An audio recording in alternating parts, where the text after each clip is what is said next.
Hello. Hi, everybody. Thank you for bearing with us here today as we sort of wade through some of these technical issues. We're working on getting the film just without that roundtable in the beginning uploaded as we speak. It's downloading right now. So please do come back and click on that link after the or after this Q&A here today, or anytime throughout the session. It'll be there so you can watch it.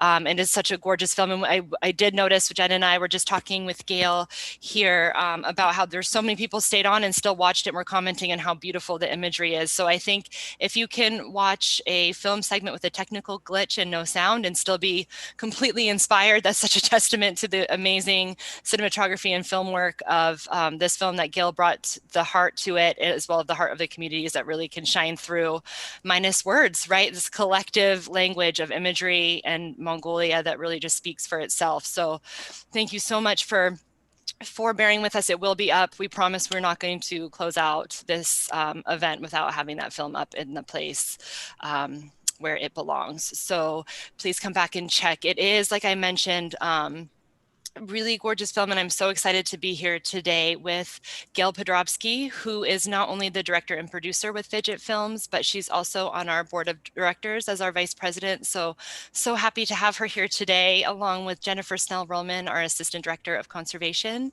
and my colleague for over 15 years now. Thank you and welcome to Jennifer and Gayle. Thank you, Marissa. I know. So yeah. And Gayle, I know, so if what I had kind of planned to say when we're coming is that you had just sort of experienced this landscape and taken this trip to the Willamette Valley, which you did.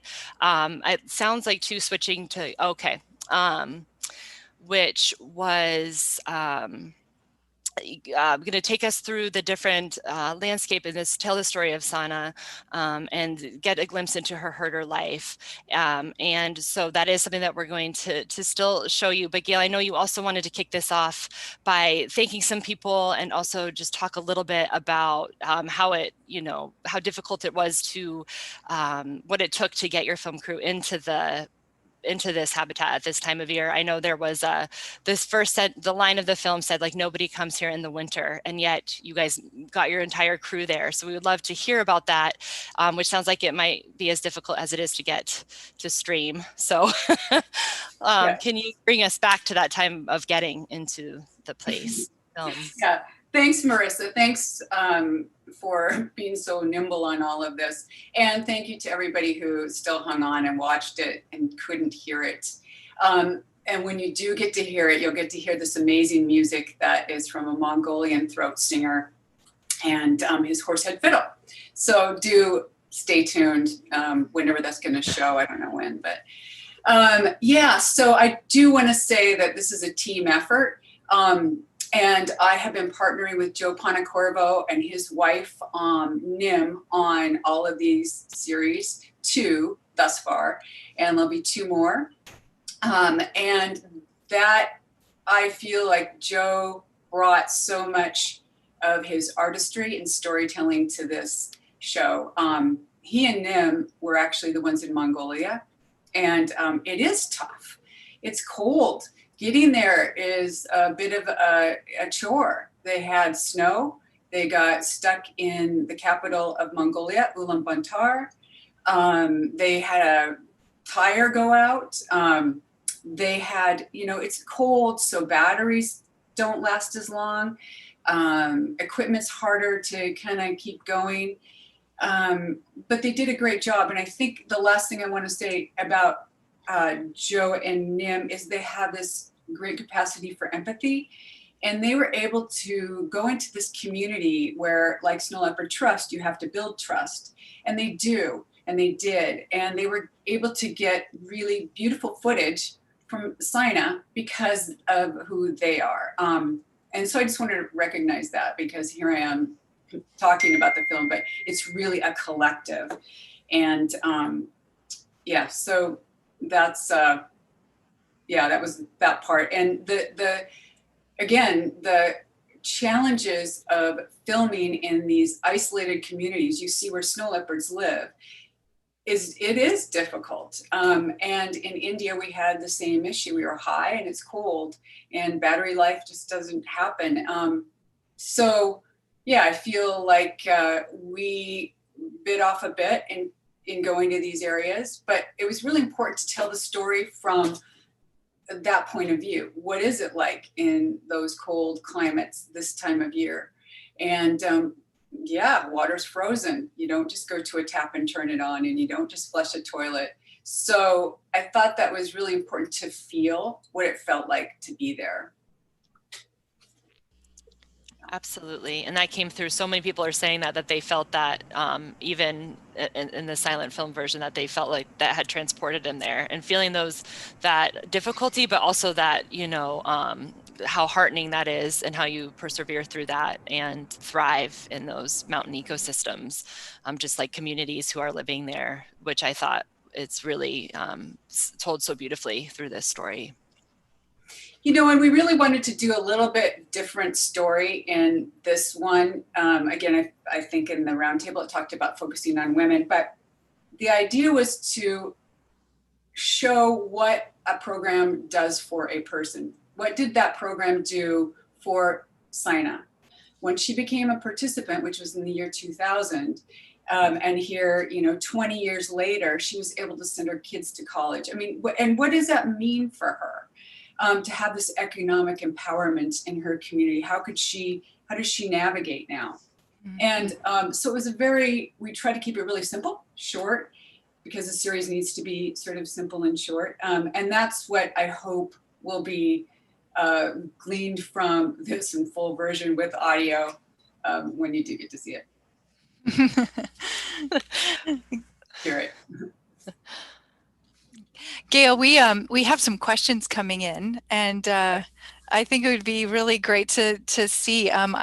Again, it's so lovely to see how many people just were moved by it, even without sound, and the imagery is stunning. And we have a question from Sherry Young. Hi, Sherry. So glad that you're here with us. Right.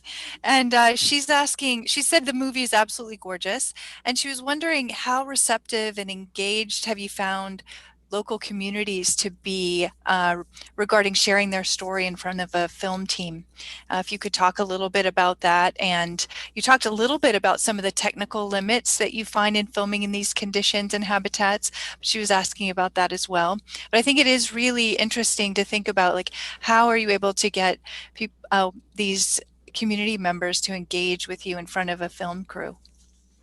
Yeah, Sherry, thank you for asking that. And again, the Mongolia story, I wasn't there. I'm going to give 100% of the making the communities feel comfortable to Joe and Nim.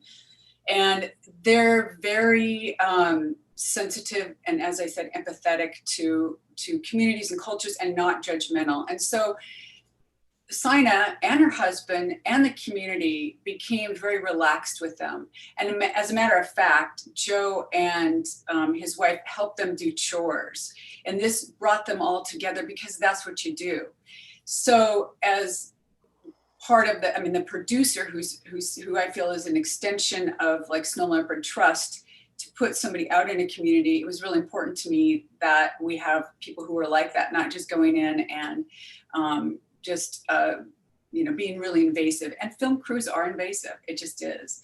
But they were really sensitive. So it did take time, although you don't have the luxury of a lot of time. But I thought they did a really good job. So that's. Yeah. Absolutely. And yeah, we talked about this a little bit, but it is important to note you've talked about the series, and it said it a little bit in the beginning of the roundtable, starting with Tashi and our insurance program in India, and then kind of pivoting to talk about women's role in conservation as well, with these Sainaa's the second story, right, of this, and then there's a couple more that follow. But could you maybe talk a little bit about what the impetus was for focusing on that thread of women and how they impact conservation as well? Well, I find it, my own personal curiosity is, how are women changing the face of conservation, or not even changing it, but what is their impact? And I was so in that curiosity, I started doing some some research, and I found that there is a bit of a difference. And so we're not going to tell that, we're going to show it. Like, what does it look like? So these stories that are still coming up, in addition to the Mongolia story, we have these 2 India stories that have been filmed. They're all done. We're editing now and hope to have them out by the end of the year. Fingers crossed. And you'll see how they handle it a bit differently.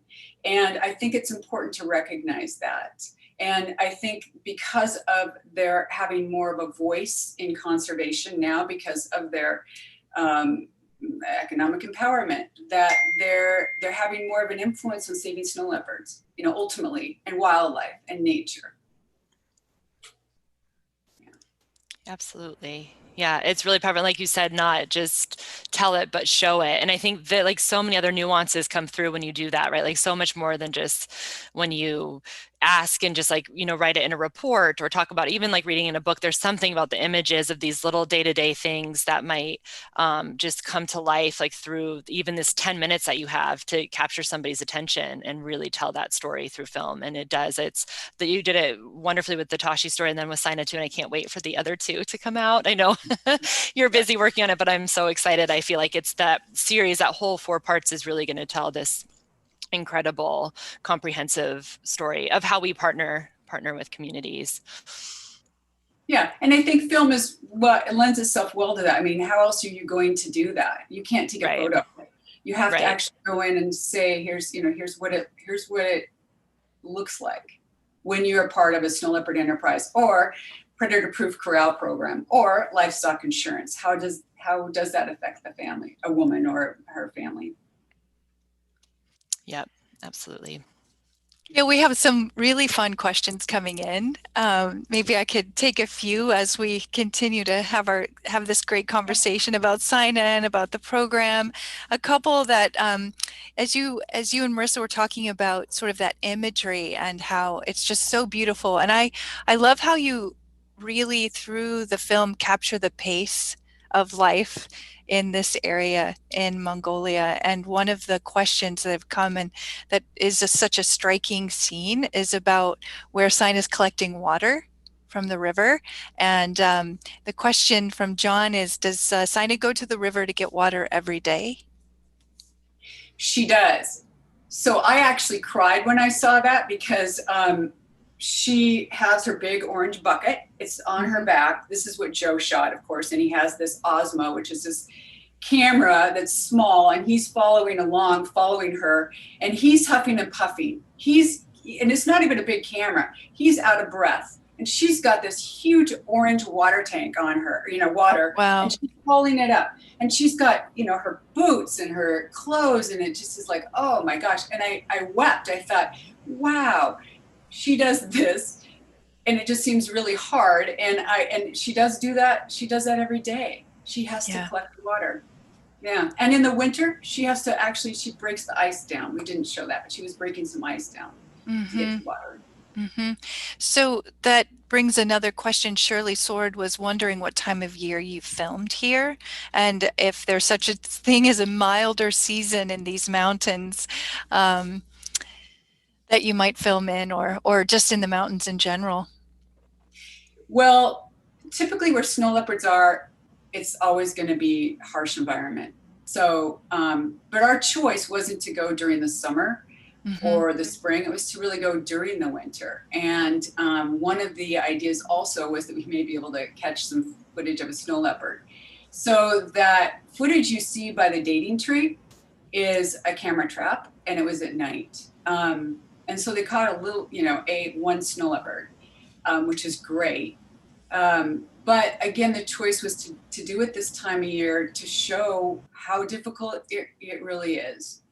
Yeah. Gayle, I'm just posting some photos in the stream as well for some of these stills that we're talking about the bucket, that are just so gorgeous too. And just her, oh my goodness, this makes me get emotional. It's beautiful. It really is. Yeah. So there's so many beautiful images that you've put in here, and I'm sure you had so much footage. And one of the questions, Gayle, which I love, and I just can't wait to hear what you have to say, is that were there some scenes or a particular scene that was really difficult for you to cut? That's a great question. Yes, and it's an odd one.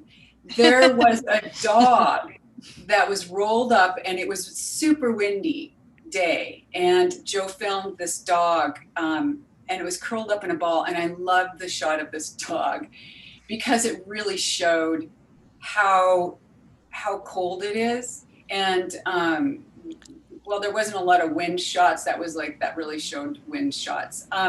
There's also a lot of footage that we cut out of family that were involved, and they were really cute shots. There was this, there was a little grandkid that came over, and so it was really lovely to see that community. But we really wanted to keep it clean and keep it Sainaa's story. And if you start bringing too much into it, so we made that choice to not include her family to that extent and just put photos in. Yeah, that's a great question. It's funny, when you're thinking too about you become so attached to things too, right? Like, and just but you only have this, you can't make it like 5 days long, which even though I would love that. But so I think too, just these little pieces that still kind of stay with you, right? And I'm so glad we get to share. And this is like why we're so excited for this Q&A, to kind of have other places that these could live on too. The parts that we don't get to see necessarily within. I'm going to get some more images to put in the chat as well. Oh, that's great. Someone has just said how it was actually quite a gift to watch it in silence because it's just such a beautiful film. I know you've put so much work into the sound and the music and all of it, but it actually is just also so stunning to watch this way. Let's see. We have a couple of questions, Gayle, people asking if where they'll be able to see this. This is the launch. We are very fortunate that this is the preview. Not so fortunate that it didn't work out exactly how we planned, but we'll launch it twice during this event. So you will get to see it with sound. But after this event, where would people be able to see this? Well, you guys Snow Leopard Trust has it. We have it. It's true. I think the question is sort of what's the distribution. So for people who are watching, if you're in here watching us now, then you'll be able to watch the material, all the content from this 24 hours. You'll be able to access it right here for up to a year. So you can watch this and share it with others for up to a year right here on this event site. But beyond this event site, I think people are wondering how you'll distribute this. The comment is that this is such an important film for people to see. So beyond the people who have bought tickets and come to this event, how will this be shared? I love that comment. It's so much work. It feels so good to hear that. It's years of work to get something like this done, and a lot of support. And so it's very heartening to know that people want to see it beyond this one screening. And so we will do our best to get it out to film festivals. Also, PBS Nature will have it on their website. They have Tashi Story, and they're interested in these shorts. And we really, the point of these shorts are to get them out there, are to let people know about Snow Leopard Trust programs. And yeah, initially that's why I did all this, because I'm so proud to be a part of an organization that has these programs that are very thought out and mean something. And I love it that they mean something to viewers and understanding. Gayle, there's a few questions. I know will be answered when you can hear it, but the offering in the pot to the mountains, could you walk people through, just in your words, kind of what was happening there? I think that seems to be an echoed question throughout, and it is such a beautiful moment of offering. So would you mind kind of just giving some light to that here briefly? So Sainaa, she makes tea. She offers to the mountains and to the water. and to the sky above. So she offers the tea up every single morning. She'll make the tea, and you saw her throw it into the directions. So she throws it into the directions. And the sage that she burns, that she puts on the rock, is to the mountains and to the water.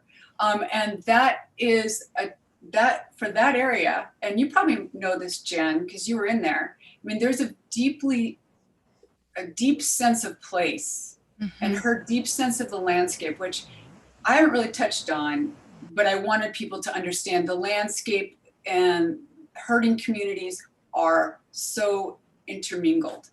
And so she really does honor what's around her. And the reason why maybe a snow leopard, I mean, everybody knows the conflict. That's why that becomes this conflict until they learn, how to work with snow leopards. But I feel like this, you can't peel them apart, that the landscape and the people are just so tied. And that's critical, I think, in the storytelling, is the landscape story as well. So, and the spiritual piece. It's true, and so beautifully captured in this film.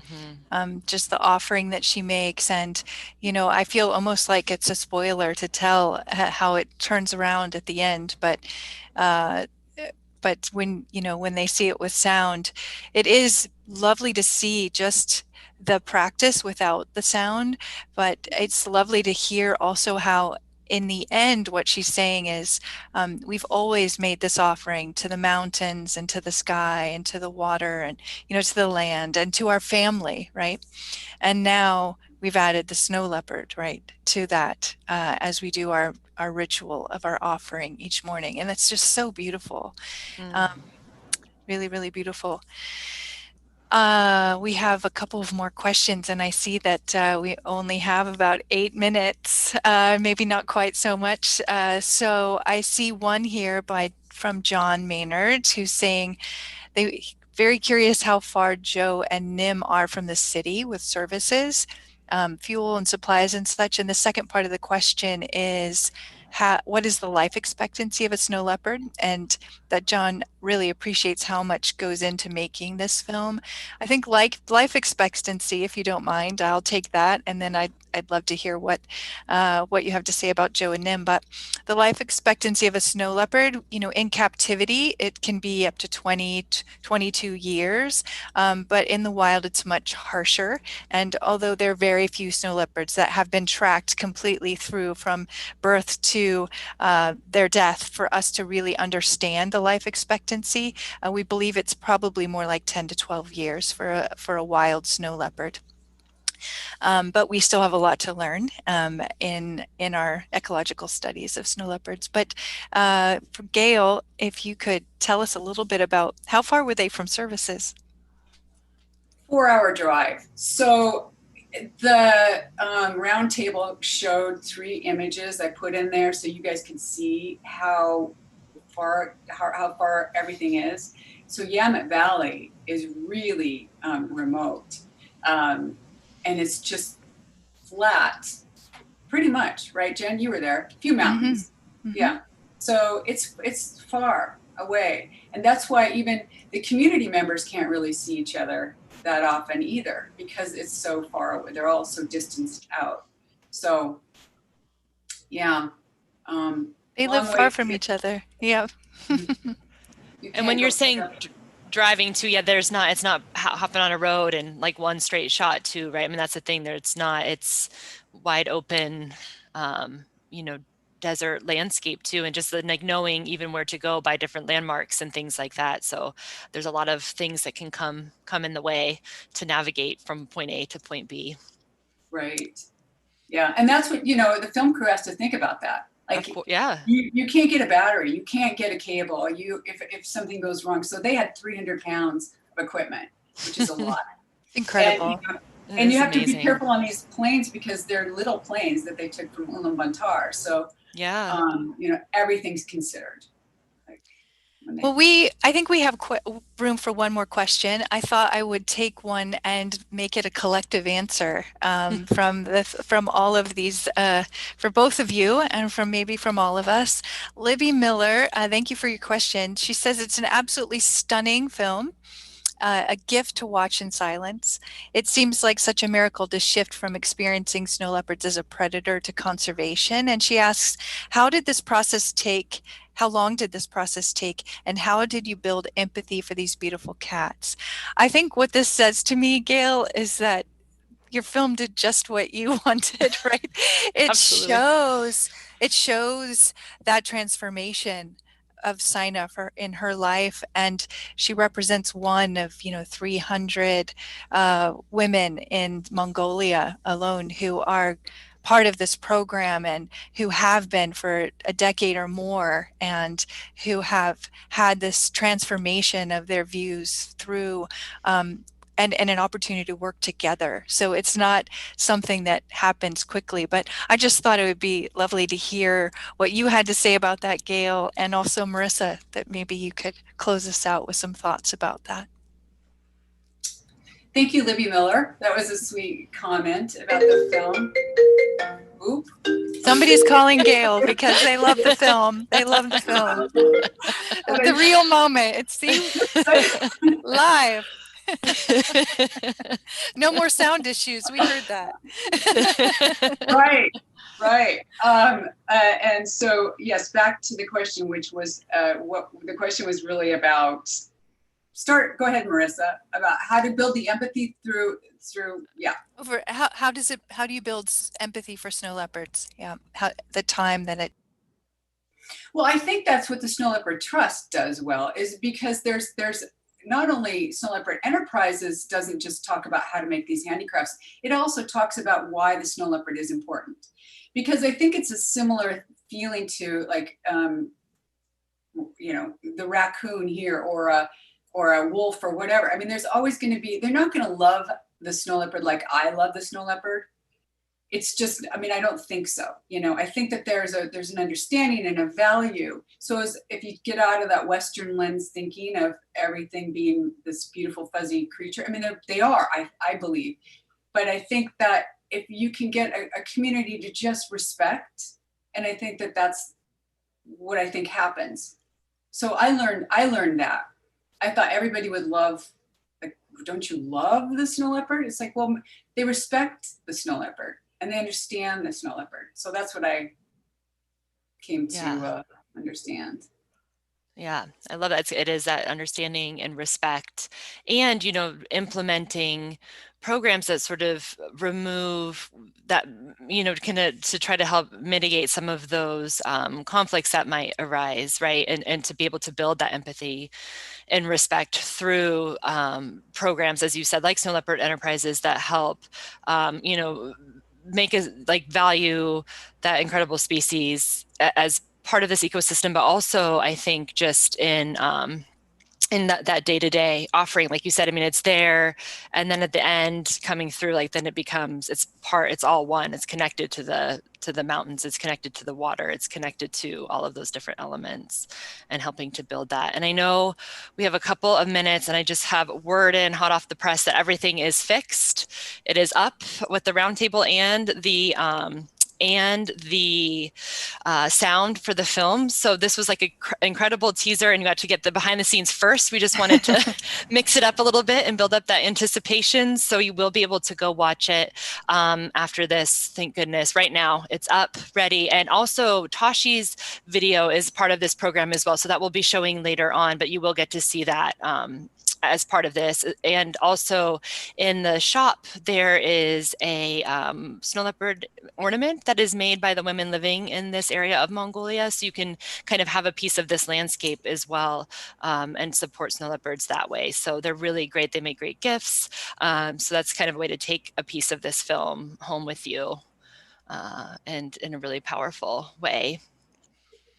Thank you so much. Thanks everybody Yeah. for your patience. Thank you, Gayle, for making this incredible film. And thank Yes. you everyone for tuning in and for being patient with us. And as Marissa said, please go back and watch the film when you can. We do have another session coming up next called The Cutting Edge Conservation, How AI is Helping Snow Leopards, which is a partnership and talks about the partnership with Microsoft and AI and the incredible work they're doing to help us be more efficient with identifying snow leopards. And so you can check that out. And right after that, and in just an hour from now, is our main event where we'll be having a live auction, and we'll be able to, you can help us fund a project in need. And we have a really incredible guest speaker, so who's our keynote speaker, Dr. Gustav Semelius. So please stay with us. We are so glad that you're here. And if you want to help support a program like Snow Leopard Enterprises that Gayle has helped capture through Sainaa's story, we have 30 different communities with women that are supporting women just like Sainaa, and whose story are very similar. And just for even $100, you can help our team get out to visit these communities within a year. But every little bit helps. So find that piggy bank icon and go ahead and click it if you want to and if you can. But just by being here, we're so appreciate all that you're doing to support and bring your passion to snow leopard conservation. Yeah, it was such a pleasure to be here, both of you. Gayle, you're one of my favorite people, and be able to see your heart and soul on the screen is really powerful. So thank you for sharing your talents with us and your time, not just through this film, but every other thing that you do for the Snow Leopard Trust. So thank you and your team, truly. Yeah, team. Thank you both. Thank you. Okay. Yes, thank you. Hanging in there. We'll see you at the main event. See you at the main event. That'll be fun. It'll be so fun. Thank you all.